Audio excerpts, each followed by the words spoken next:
I'm Justin. I'm Sean. I'm Austin. I'm Ethan. We are Team TBD. And this is our EE123 project. So there are two main parts to this project, compression and transmission.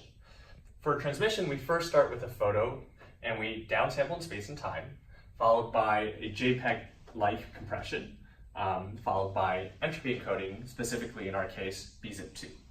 And then we transmit using AFSK 1200 and APRS packets. On the receive side, after receiving the APRS packets, we perform reconstruction by basically inverting the compression.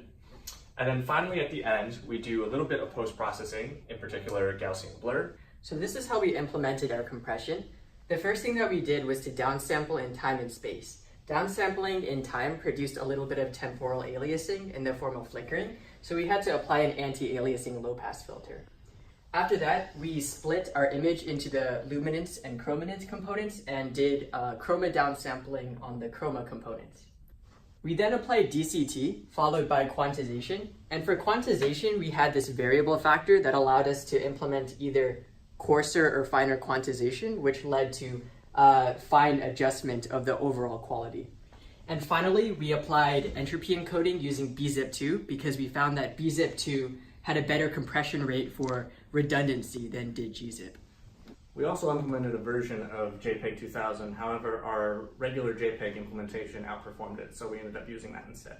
We started from the Lab 5 implementation of 1200 baud AFSK using 1200 and 2400 Hz for the mark and space frequencies, and extended it to higher baud rates. We were able to reach 4800 baud in loopback, but the radio bandpass filter limits the highest frequency that can be transmitted. We were able to get to 1500 baud with the radios in the loop on a single pi. When we tested the full pi-to-pi transmission, we found that we were dropping packets and had errors in the packets that were received. We implemented Reed-Solomon error-correcting codes to address this, but did not have time for integration. We reverted to the 1200 baud transmission for the final version for its reliability and so that we could focus on compression.